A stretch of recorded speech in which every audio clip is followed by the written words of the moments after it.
The thing I think that was the most profound thing that I recognized in myself when all of this went down, I've always known that I could do hard things. I've always known that, you just pick yourself up by your bootstraps and you move ahead. I've done that my whole life. My mother and father were that way, and I've always done that. But there were some things that you're just never prepared for, your darling daughter to tell you that she's made a mistake. And I surprised myself really about how quickly I put it behind me and said, okay, we're moving forward. And I realized something about myself and about my husband. Lindy talks about how it was very difficult for her to tell her dad, and she was afraid of she said to me, he'll hate me, and I said, he won't hate you. And just the opposite was true. He held her on his lap the entire afternoon when she told him. And they sat there and cried together and talked, and everything was going to be fine. The moment that I had that I quickly put out of my mind was, she's ruined her life. That was the first thing I thought. And that was immediately replaced with, how do we help her so her life is not ruined? And I surprised myself. And the more we worked together to that end, focusing just on our child's well-being and her child's well-being, I realized that nothing was ever going to be as hard as that. And it has changed my perspective about everything that goes on in my life. Nothing was as hard as dealing with this. And even my own illnesses in the last year, nothing, and it's been difficult, but nothing has been as hard as those first few months with Lindy. Now, the other thing that's come out of that, though, is so much love and so much joy and so much appreciation for people, and feeling so blessed in your life, even amid all these things that have happened. And peace and peace of mind, being at peace no matter what the problem is, and knowing that somehow we will get through that. That's what I've gained. I don't think I had that before. And that's kind of like how I felt. Like, when I came into this situation, I didn't know like the full story on adoption, like how it all goes down. And in my head, I was like, oh, at first, they'll take my child, but how often will I see them or see them being raised? And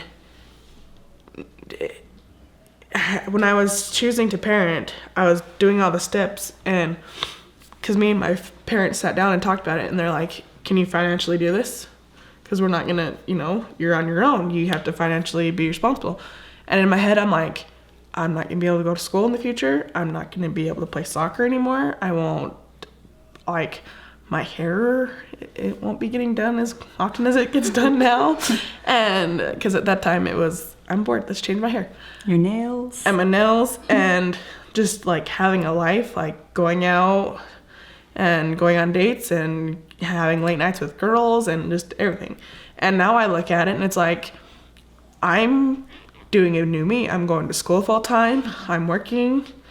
I can still see my friends, but at the same time, like, I still make time to go see her. Like I told you, we're having a play date tomorrow.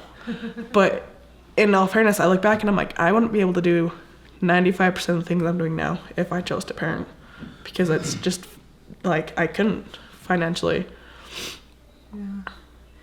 I think there was a couple things that I've learned with the adoption and in the past, 5 years regards to that. I had some sexual abuse when I was younger, and I just struggled with self-confidence and just no one will love me. And